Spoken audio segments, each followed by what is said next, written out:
JKR അക്കാഡമിയിലേക്ക് എല്ലാവർക്കും ഒരിക്കൽ കൂടി സ്വാഗതം. +1 +2 പരീക്ഷയ്ക്ക് വേണ്ടിയിട്ട് തയ്യാറെടുക്കുന്ന കുട്ടികളെ സംബന്ധിച്ചിടത്തോളം പ്രീവിയസ് ക്വസ്റ്റ്യനുകൾ വളരെയധികം പ്രയോജനപ്രദമാണ്.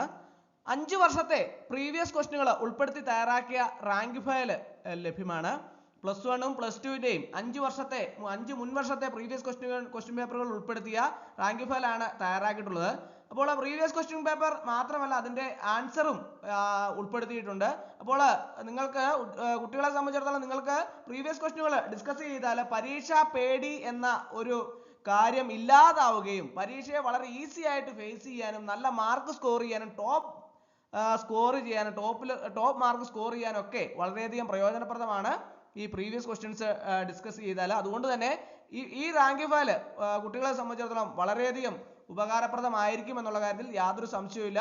അപ്പോൾ ആവശ്യമുള്ള കുട്ടികൾ ഈ റാങ്ക് ഫയൽ ആവശ്യമുള്ള കുട്ടികൾ ഉടൻ തന്നെ കോൺടാക്ട് ചെയ്യുക. ഡിസ്ക്രിപ്ഷൻ ബോക്സിൽ ഞാൻ നമ്പർ കൊടുത്തിട്ടുണ്ട്. നിങ്ങൾക്ക് എന്നെ കോൺടാക്ട് ചെയ്താൽ റാങ്ക് ഫയൽ മെയിൽ വഴിയോ വാട്സപ്പ് വഴിയോ അയച്ചു നൽകുന്നതാണ്. PDF ആയിട്ടാണ് റാങ്ക് ഫയൽ തയ്യാറായിട്ടുള്ളത്. സയൻസ്, ഹ്യൂമാനിറ്റീസ്, കൊമേഴ്സ് എല്ലാ സബ്ജക്റ്റിന്റെയും ഏത് സബ്ജക്റ്റ് ആയിക്കോട്ടെ നിങ്ങൾ +1 ഉം +2 ഉം എടുത്തിട്ടുള്ളത് നിങ്ങൾക്ക് വേണ്ട റാങ്ക് ഫയൽ നിങ്ങൾക്ക് ലഭ്യമാവുന്നതാണ്. ആവശ്യമുള്ള കുട്ടികളെല്ലാം തന്നെ ഉടൻ തന്നെ കോൺടാക്ട് ചെയ്യുക. +2 ഗ്രേഡിംഗ് സിസ്റ്റത്തെ സംബന്ധിച്ച് പല കുട്ടികൾക്കും പലവിധ സംശയങ്ങളാണ്. എത്ര മാർക്ക് കിട്ടിയാലാണ് നമുക്ക് ജയിക്കാൻ സാധിക്കുക, അതിന്റെ പാസ് മാർക്ക് എങ്ങനെയാണ്, ഓരോ സബ്ജക്റ്റിനും എത്രയാണ് വരുന്നത്, തിയറിക്ക് എത്രയാണ്, പ്രാക്ടിക്കലിന് എത്രയാണ്, ഇങ്ങനെയുള്ള കാര്യങ്ങളെ കുറിച്ച് എല്ലാം തന്നെ പല കുട്ടികളും ചോദിക്കാറുണ്ട്. അപ്പോൾ അങ്ങനെ വന്നപ്പോൾ ഇന്ന് അതിനെക്കുറിച്ചൊരു ക്ലാസ് ആണ് ഞാൻ അറേഞ്ച് ചെയ്തിട്ടുള്ളത്. നമുക്ക് തിയറിക്കും പ്രാക്ടിക്കലിനൊക്കെ എത്ര മാർക്ക് കിട്ടിയാലും നമുക്ക് ജയിക്കാം, അതുപോലെ തന്നെ A+ എത്ര മാർക്കാണ്, ഇങ്ങനെയുള്ള കാര്യങ്ങളെ കുറിച്ചൊക്കെ നമുക്ക് വിശദമായിട്ട് ഇന്നത്തെ ക്ലാസ്സിൽ നമുക്ക് നോക്കാം. കേരള +2 പാസിംഗ് മാർക്സ് 2025 ഫോർ തിയറിക്ക് എത്ര മാർക്കാണ് ഓരോ വിഷയത്തിനും പാസ്സാകാൻ വേണ്ടത് എന്ന് നമുക്ക് നോക്കാം. സബ്ജക്റ്റ് ആദ്യം ഇംഗ്ലീഷ് എടുത്താൽ മാക്സിമം മാർക്ക് 100 ആണ്, പാസിംഗ് മാർക്ക് എത്രയാണ് 30 ആണ്. അടുത്ത് ഫിസിക്സ് എടുത്താൽ മാക്സിമം മാർക്ക് 70 ആണ്, പാസിംഗ് മാർക്ക് 21 ആണ്. കെമിസ്ട്രി എടുത്താൽ മാക്സിമം മാർക്ക് 70 ആണ്, പാസിംഗ് മാർക്ക് 21 ആണ്. മാത്തമാറ്റിക്സ് എടുത്താൽ മാക്സിമം മാർക്ക് 100 ആണ്, പാസിംഗ് മാർക്ക് 30 ആണ്. അടുത്ത് ബയോളജി എടുത്താൽ മാക്സിമം മാർക്ക് 70 ആണ്, പാസിംഗ് മാർക്ക് 21 ആണ്. അക്കൗണ്ട്സ് എടുത്താൽ മാക്സിമം മാർക്ക് 80 ആണ്, പാസിംഗ് മാർക്ക് 24 ആണ്. ബിസിനസ് സ്റ്റഡീസ് എടുത്താൽ മാക്സിമം മാർക്ക് 80 ആണ്, പാസിംഗ് മാർക്ക് 24 ആണ്. അതുപോലെ തന്നെ എക്കണോമിക്സ് എടുത്താൽ മാക്സിമം മാർക്ക് 80 ആണ്, പാസിംഗ് മാർക്ക് 24 ആണ്. അടുത്ത് ഹിസ്റ്ററി എടുത്താൽ മാക്സിമം മാർക്ക് 80 മാർക്കാണ്, പാസിംഗ് മാർക്ക് 24 ആണ്. അടുത്ത പൊളിറ്റിക്കൽ സയൻസ് എടുത്താൽ മാക്സിമം മാർക്ക് 80 ആണ്, പാസിംഗ് മാർക്ക് 24 ആണ്.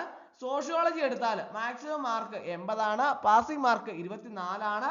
ജിയോഗ്രഫി എടുത്താൽ മാക്സിമം മാർക്ക് 80 ആണ്, പാസിംഗ് മാർക്ക് 24 മാർക്കാണ്. അപ്പോൾ ഇങ്ങനെയാണ് തിയറിയുടെ ഓരോ വിഷയങ്ങളുടെയും മാക്സിമം മാർക്കും അതിന്റെ പാസ് ആകാനുള്ള മാർക്കുമാണ് നമ്മൾ കണ്ടത്. ഇനി നമുക്ക് പ്രാക്ടിക്കലിന്റെ മാർക്ക് നോക്കാം.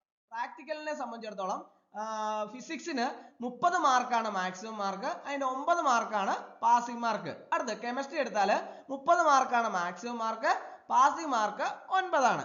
അടുത്ത് ബയോളജി എടുത്താൽ 30 മാർക്കാണ് മാക്സിമം മാർക്ക്, 9 മാർക്കാണ് പാസിംഗ് മാർക്ക്. അടുത്ത് അക്കൗണ്ട്സ് എടുത്താൽ 20 മാർക്കാണ് മാക്സിമം മാർക്ക്, പാസിംഗ് മാർക്ക് 6 മാർക്കാണ്. അടുത്ത ബിസിനസ് സ്റ്റഡീസ് എടുത്താൽ 20 മാർക്കാണ് മാക്സിമം മാർക്ക്, 6 മാർക്കാണ് പാസിംഗ് മാർക്ക്. അടുത്ത് എക്കണോമിക്സ് എടുത്താൽ 20 മാർക്കാണ് മാക്സിമം മാർക്ക്, പാസിംഗ് മാർക്ക് 6 ആണ്. അടുത്ത് ഹിസ്റ്ററി എടുത്താൽ 20 മാർക്കാണ് മാക്സിമം മാർക്ക്, പാസിംഗ് മാർക്ക് 6 ആണ്. പൊളിറ്റിക്കൽ സയൻസ് എടുത്താൽ 20 മാർക്കാണ് മാക്സിമം മാർക്ക്, പാസിംഗ് മാർക്ക് 6 മാർക്കാണ്. സോഷ്യോളജി എടുത്താൽ 20 മാർക്കാണ് മാക്സിമം മാർക്ക്, പാസിംഗ് മാർക്ക് 6 ആണ്. ജിയോഗ്രഫി എടുത്താൽ 20 മാർക്കാണ് മാക്സിമം മാർക്ക്, 6 മാർക്കാണ് പാസിംഗ് മാർക്ക്. അപ്പോൾ തിയറിയുടെയും പ്രാക്ടിക്കലിന്റെ ഒക്കെ എത്ര മാർക്ക് കിട്ടിയാലും നമുക്ക് ജയിക്കാം എന്നതിനെ കുറിച്ചൊക്കെ ഉള്ള കാര്യങ്ങളെ കുറിച്ച് നമ്മൾ കണ്ടു. ഇനി the Kerala +2 grading system 2025 is a 9-point grading system that range from A+ to E. As per the Kerala +2 grading system, students who score 180-200 marks will be given a grade A+. ഈ കാര്യം കൂടി കുട്ടികളെല്ലാം തന്നെ മനസ്സിലാക്കിയിരിക്കണം. അപ്പോൾ ഇന്നത്തെ class നിങ്ങൾക്ക് വളരെയധികം ഇഷ്ടപ്പെട്ടു എന്ന് വിചാരിക്കുന്നു. നമ്മുടെ ക്ലാസ്സുകളൊക്കെ തന്നെ പരമാവധി എല്ലാവരിലേക്കും ഷെയർ ചെയ്ത് എത്തിച്ചു കൊടുക്കുമെന്ന് പ്രതീക്ഷിക്കുന്നു. അപ്പോൾ എല്ലാവർക്കും നല്ല മാർക്ക് സ്കോർ ചെയ്യാൻ സാധിക്കട്ടെ എന്ന് ആശംസിക്കുന്നു. ഒരിക്കൽ കൂടി എന്ന് പറഞ്ഞ് നിർത്തട്ടെ. നന്ദി, നമസ്കാരം.